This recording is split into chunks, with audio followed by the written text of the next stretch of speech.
Olá pessoal, vamos ao nosso estudo bíblico. Vamos estudar nesta oportunidade Carta aos Efésios, capítulo 5, do verso 21 ao verso 33.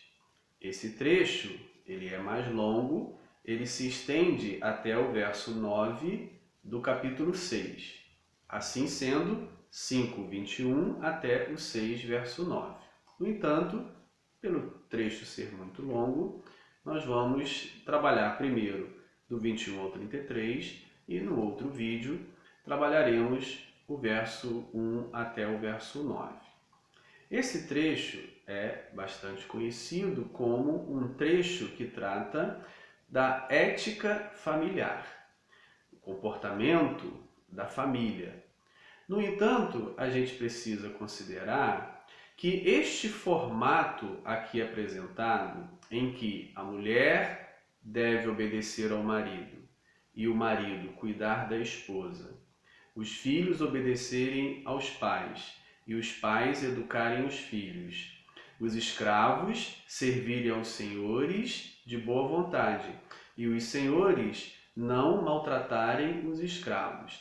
Essa estrutura é anterior ou está independente do cristianismo, ela não surge com o cristianismo.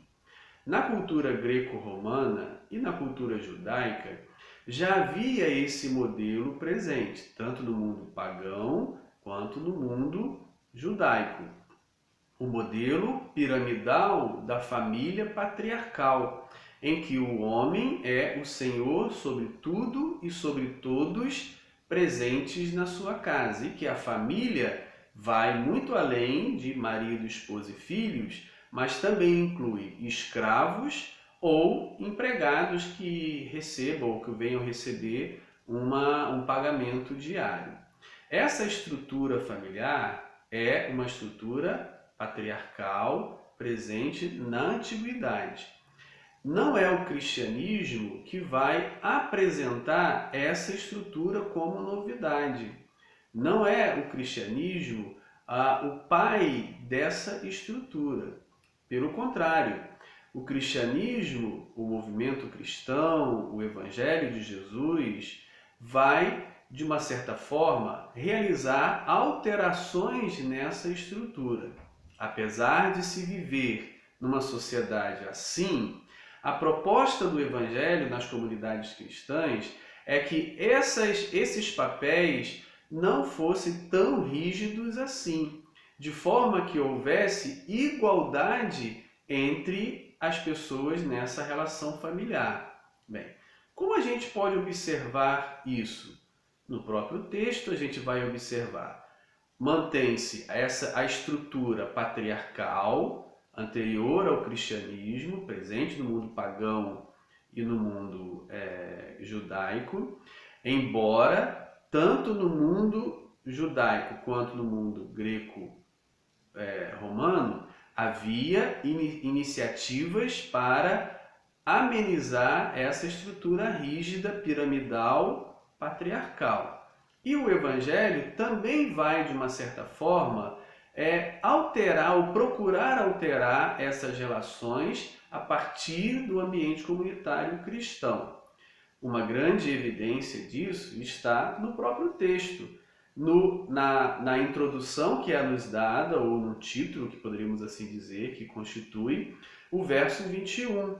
E a conclusão do trecho, a segunda parte do verso 9 do capítulo 6.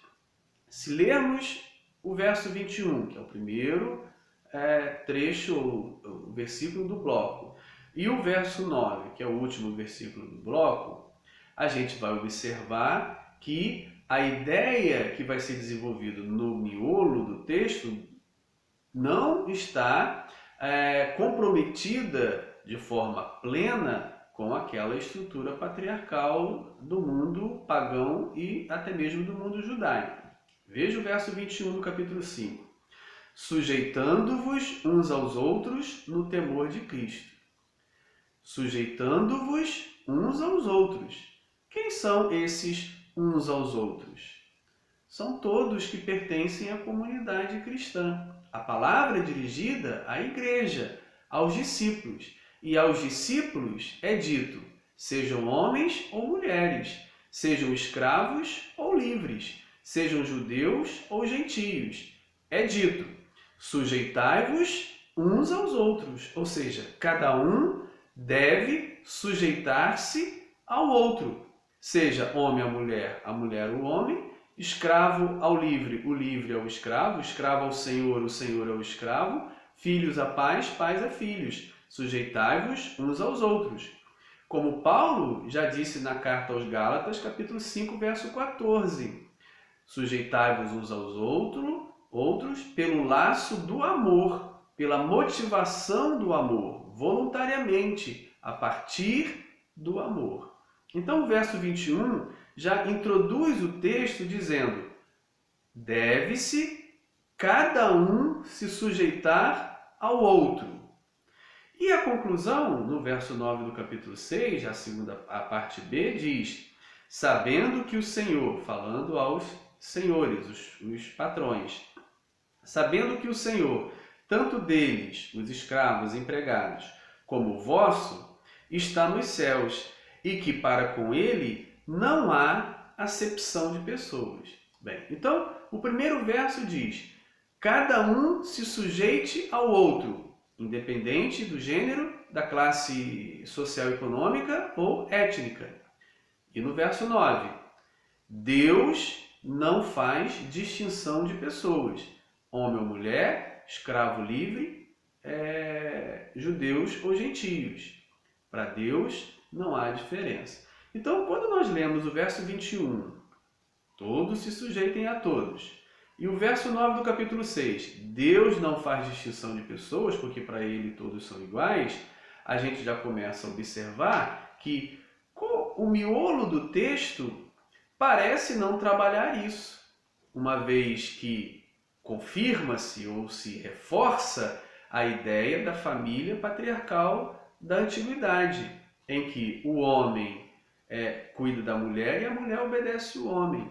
Os filhos obedecem os pais e os pais educam os filhos. Os escravos servem de boa vontade aos senhores e os senhores não maltratem os seus escravos. Bem, esses ensinos, essas ideias, esse padrão já estava presente na sociedade antiga. Não é o cristianismo que está trazendo isso. Isso já estava tanto no mundo pagão quanto no mundo judaico. Bem, então qual é a intenção de, num texto cristão, essas questões serem abordadas que já pertenciam ao mundo pagão e judaico? Já pertenciam à antiguidade muito antes do cristianismo?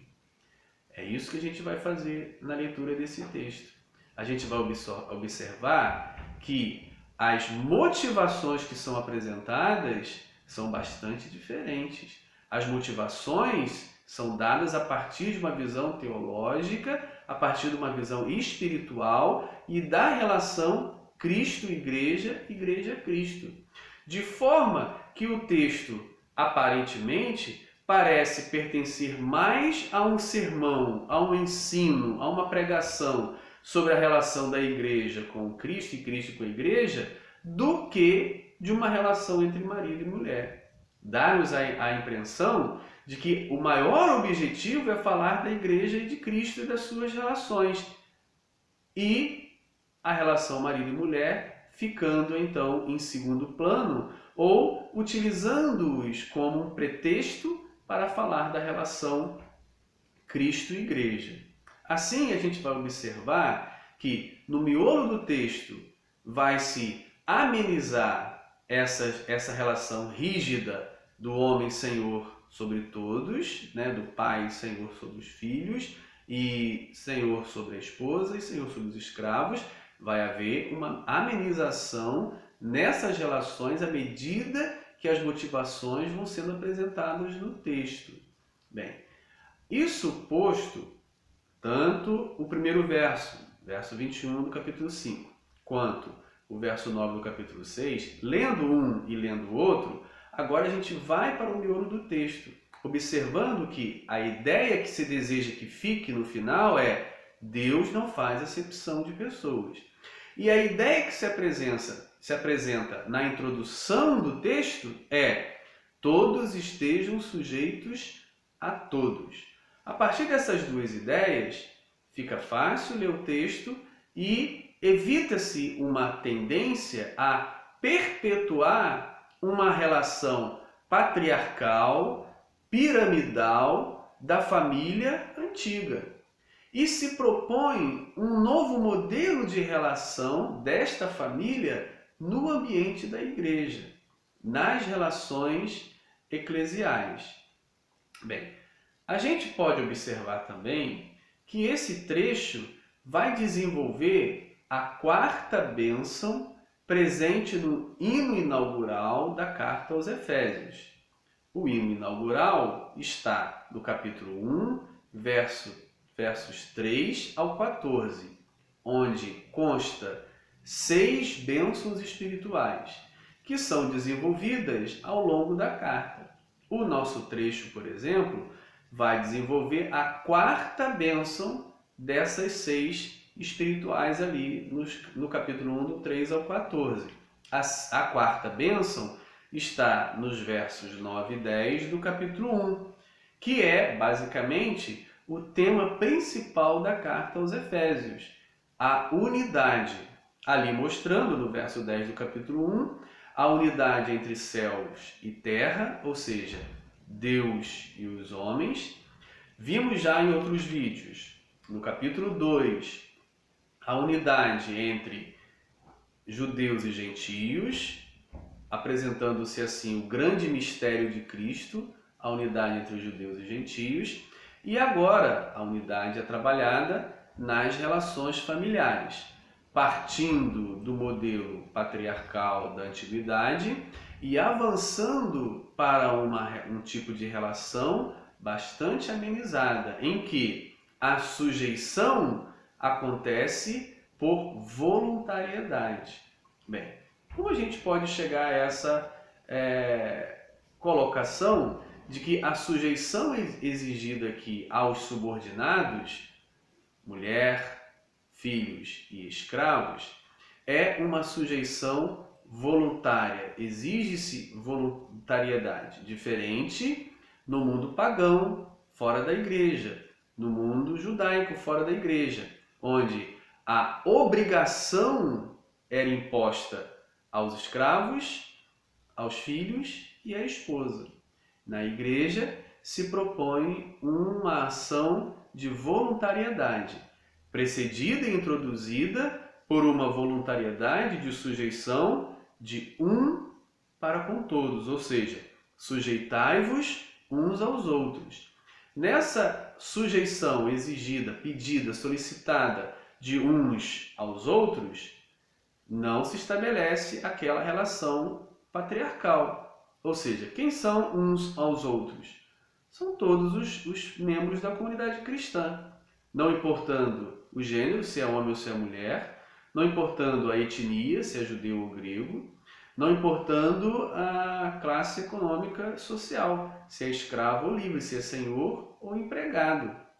Ou seja, pede-se aos cristãos, como Gálatas 5,14, que sujeitem-se uns aos outros. Lá, Gálatas 5,14, no amor, pelo amor de Cristo, numa questão voluntária. Aqui também.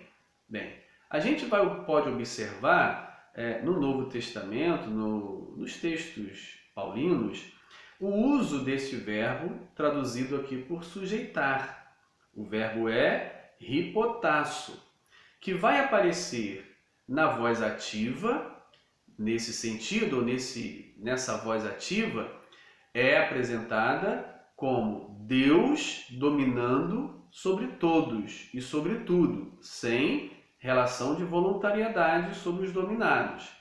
Essa voz ativa do verbo hipotasso, submeter, sujeitar-se, aparece em 1 Coríntios capítulo 15, verso 27, e na própria carta aos Efésios, capítulo 1, verso 22, em que Deus domina sobre todos. Todos se sujeitam, estão sujeitos ao poder e à dominação de Deus. No entanto, esse mesmo verbo hipotasso, submeter, sujeitar, vai aparecer também nos textos paulinos nas vozes média e passiva.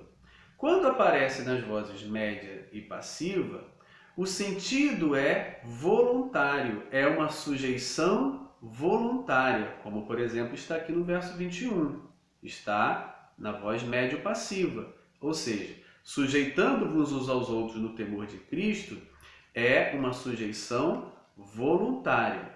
Assim como aparece em 1 Coríntios capítulo 15, verso 28, em que Cristo se sujeitará ao Pai voluntariamente.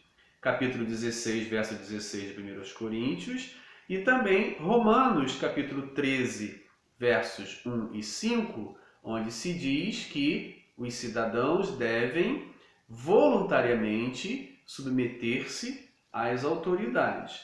Assim, o verbo hipotasso, submeter, sujeitar, na voz média e na voz passiva, apresenta um caráter, uma característica, uma faceta cristã, que é a sujeição pela voluntariedade.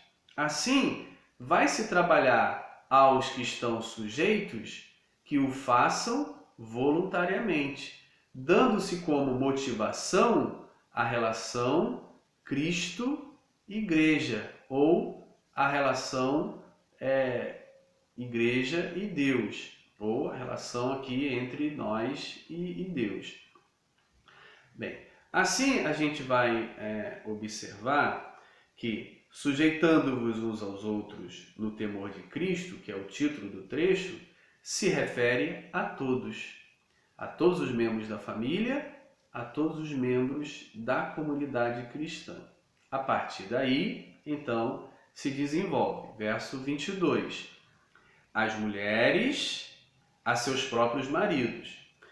O verbo ou a palavra submissas não aparece no verso 22. No texto grego ela não está presente, porque ela está seguindo o verso 21.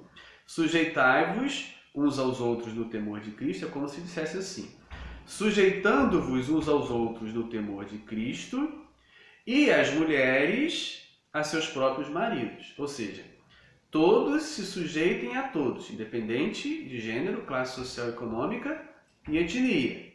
E, aí continua, e as mulheres a seus próprios maridos.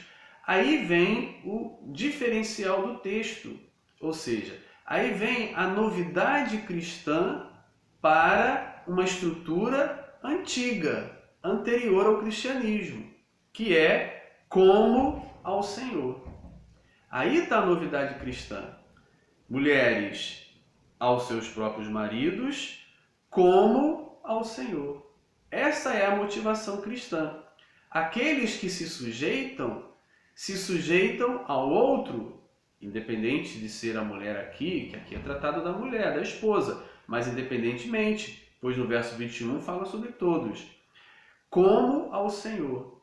Essa é a grande novidade.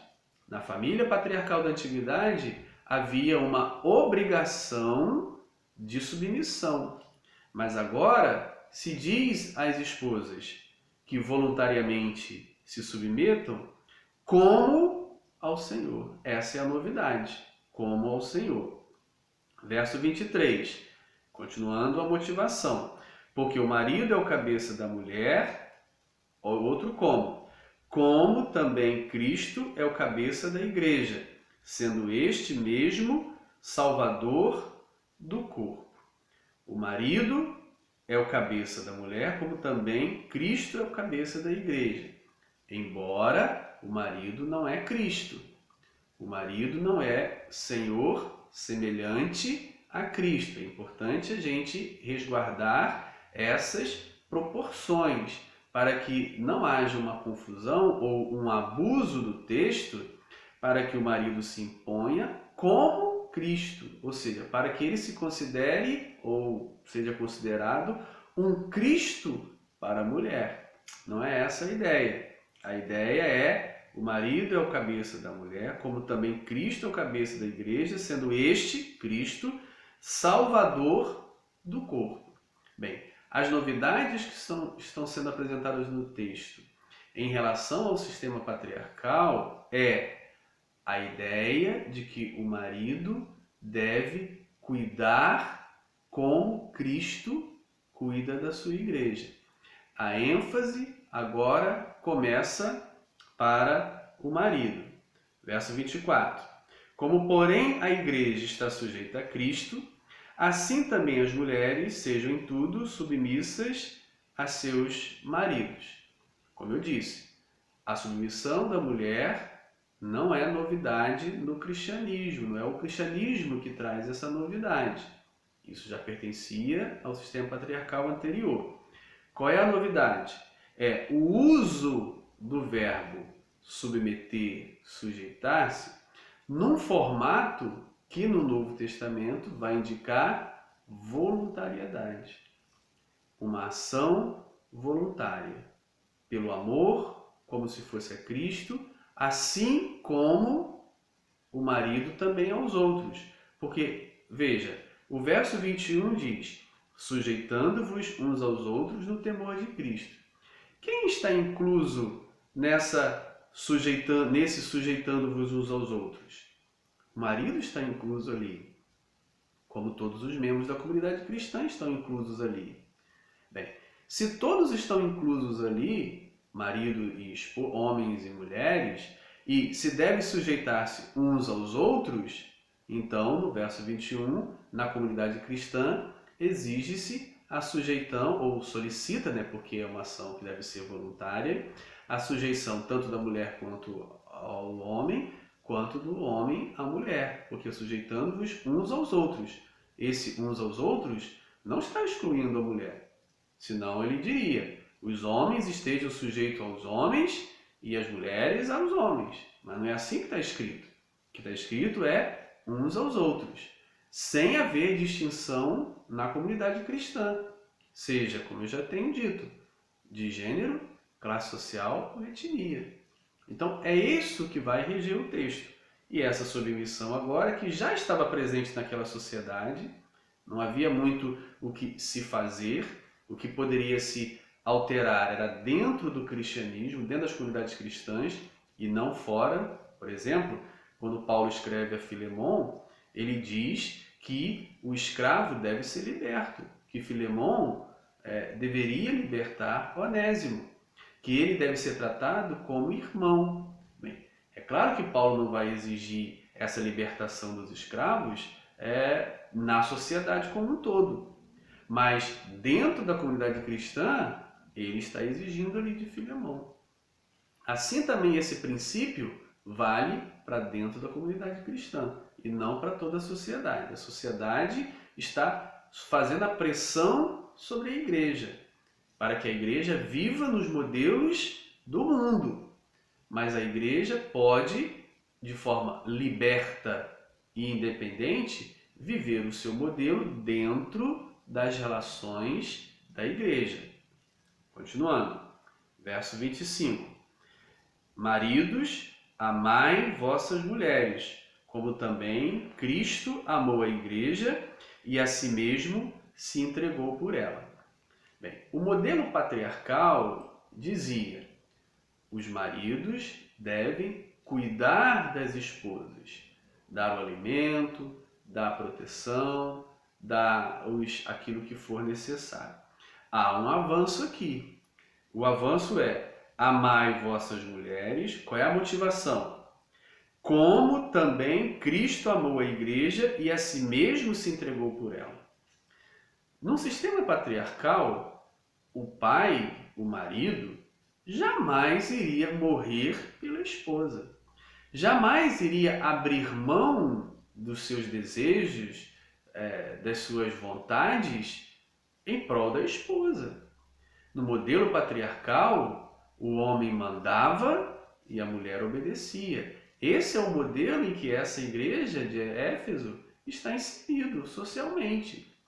Bem, veja como as novidades são apresentadas ao longo do texto, que essas novidades podem ser classificadas como cristãs, dentro de uma estrutura anterior ao cristianismo. E essa novidade é: Cristo morre pela igreja.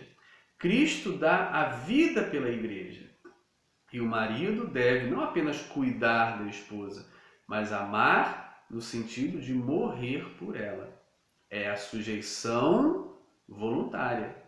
Sujeitar-se à mulher. Morrer por ela é assumir uma posição de inferior a ela. Veja a novidade. Sujeitai-vos ou amai vossas mulheres, como também Cristo amou a igreja e a si mesmo se entregou por ela. Verso 26. Para que a santificasse, tendo-a purificado por meio da lavagem de água pela palavra. Aquilo que eu disse no início.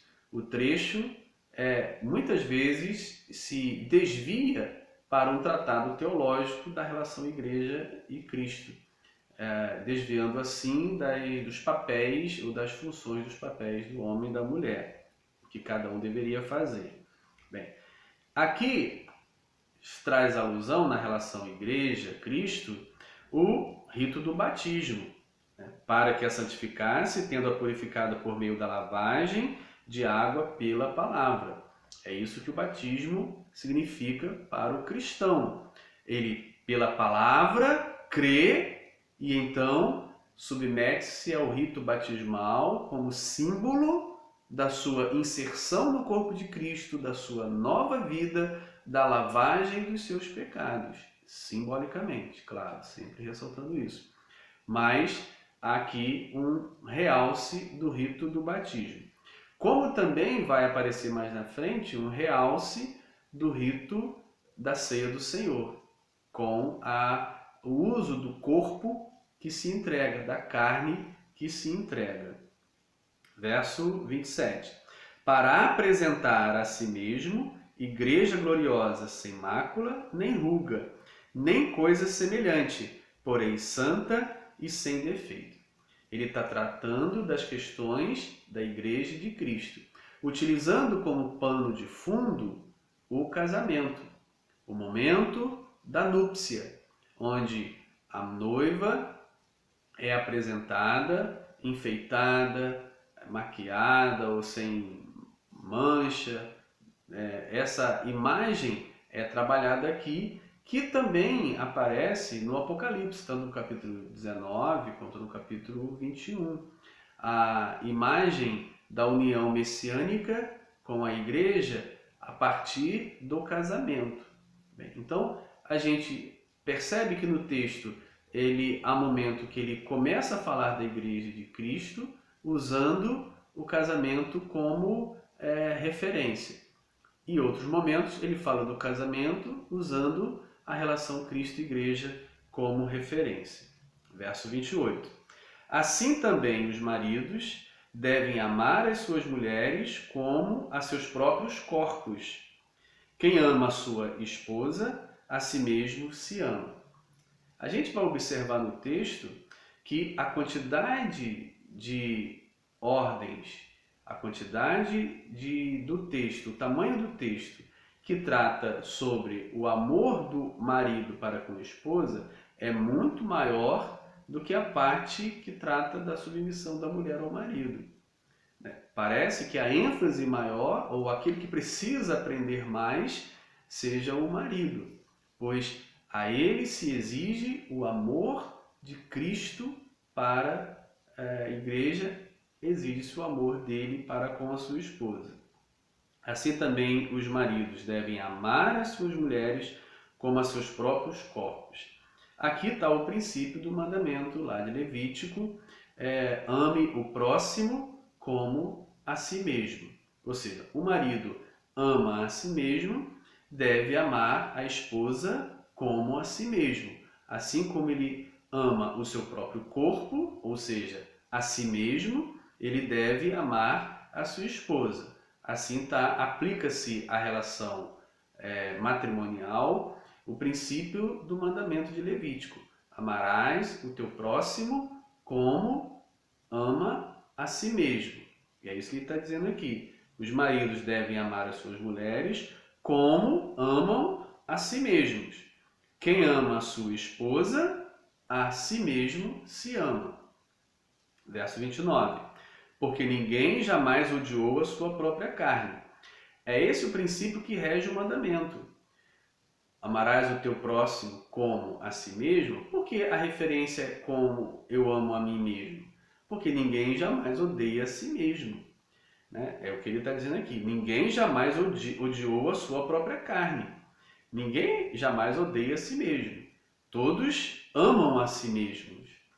Por mais que às vezes acham que a aparência não está boa, que o corpo não está bem, mas achamos que às vezes a nossa aparência não está boa porque achamos que ela não está à altura do que nós merecemos, porque nós nos amamos tanto que achamos que a nossa aparência não está à altura do valor que atribuímos a nós mesmos. Então isso é um disfarce para mostrar que realmente ama-se a si mesmo. Como ele diz aqui, ninguém jamais odiou a sua própria carne, antes a alimenta e dela cuida, como também Cristo o faz com a igreja. Então o princípio é: ama o próximo como a ti mesmo. Maridos, amem as suas esposas como vocês amam a si mesmos. E na estrutura patriarcal, na família patriarcal da antiguidade, esse amor do homem, do marido a si mesmo era extremamente exagerado, no sentido de que todos o serviam. Ele dominava sobre todos, mandava sobre todos e todos deveriam agradar a ele, porque ele era a pessoa maior e mais importante. Verso 30, porque somos membros do seu corpo. Mais uma vez volta às questões que trata-se da igreja. Na igreja, cada um é membro do corpo de Cristo. E assim quanto o homem e a mulher no relacionamento conjugal, pertencem os dois à membresia do corpo de Cristo. Bem, se tanto o homem quanto a mulher pertencem ao corpo de Cristo, logo, no corpo de Cristo não há acepção de pessoas. No corpo de Cristo, cada um deve se sujeitar um ao outro. No corpo de Cristo, não há um membro mais importante do que o outro. Verso 31. E aí cita Gênesis 2, 24. Eis porque deixará o homem a seu pai e a sua mãe, e se unirá à sua mulher, e se tornarão os dois uma só carne. Bem, esse versículo, essa citação de Gênesis 2, na minha opinião, é como se ele agora minasse, né, como se o texto minasse toda a estrutura da família patriarcal da antiguidade. Da família onde o homem era senhor sobre todos e sobre a esposa, e todos deviam devoção a ele. E ele cita Gênesis 2, que diz: deixará o homem a seu pai e a sua mãe, e se unirá à sua mulher, e se tornarão os dois uma só carne. Bem, se os dois se tornam uma só carne, como é que um vai dominar sobre si mesmo? Se os dois se tornam um, então não são mais dois. A partir de dois, é possível haver dominação. A dominação sempre é a partir de dois. 2, 3, 4, 5 e diante. Agora, não há relação de dominação de um. De um para si mesmo, não há. A relação de dominação é a partir de dois. Se os dois se tornam uma só carne, se os dois se tornam um, como é possível haver dominação de um para com o outro se os dois são um só? Ou seja, a ideia aqui é de sociedade. A ideia de que os dois se tornam sócios. Um apenas e não dois. Bem, com essa citação, parece desconstruir a estrutura patriarcal, piramidal dos dias da antiguidade, dos dias da carta aos Efésios. Também isso vai acontecer em Mateus capítulo 19. Lá, Jesus também vai citar esse trecho dizendo: olha, no princípio não era assim. Não foi assim que Deus desejou que fosse, em que o homem mandasse a mulher embora por qualquer motivo, exercendo domínio sobre ela, como está lá em Mateus 19. No princípio, era para que os dois fossem uma coisa só, uma carne só. Assim, Não há dominação de um para com o outro. Isso era a ideia de Deus no princípio, segundo Mateus 19. E parece que o autor da carta aos Efésios também trabalha essa ideia, essa intenção, minando assim a estrutura patriarcal. E aí o verso 32, grande é este mistério, mas eu me refiro a Cristo e a igreja. Então, nessa altura do texto, o autor parece encantado com esse grande segredo agora revelado da unidade, mas ele então faz questão de explicar que ele se refere a Cristo e a igreja, como parece ser a grande temática do texto, ou seja, parece que na realidade se fala sobre Cristo e a igreja e, por tabela, perifericamente, a relação marido e mulher. E o verso 33, concluindo essa primeira parte, na relação marido e mulher, não obstante, vós, cada um de per si, também ame a sua própria esposa, como a si mesmo. A repetição, a conclusão dessa primeira parte, repete-se aquilo do amarás o teu próximo como a ti mesmo. Cada um ame a sua própria esposa como a si mesmo. E a esposa respeite a seu marido. Dá-nos a entender que a grande mensagem para o marido e mulher é o amor do esposo para com a esposa, coisa que era rara e difícil de acontecer naquela família antiga, e também o respeito. Parece que a submissão voluntária tem um grande ênfase, o respeito. Parece que a palavra respeito seria a palavra que definiria melhor essa submissão voluntária e não uma submissão cega, imposta, como era na família patriarcal antiga. A proposta da carta aos Efésios é alterar algumas questões daquela família antiga, dando um emblema cristão, dando um caráter cristão a esse relacionamento socialmente estabelecido, mas que na igreja poderia ser diferente. A proposta é que fosse diferente, que essa relação fosse regida pela sujeição voluntária, pelo amor devido a Cristo nessa relação marido e mulher. Que o Senhor nos ajude a compreender a sua mensagem. Um abraço.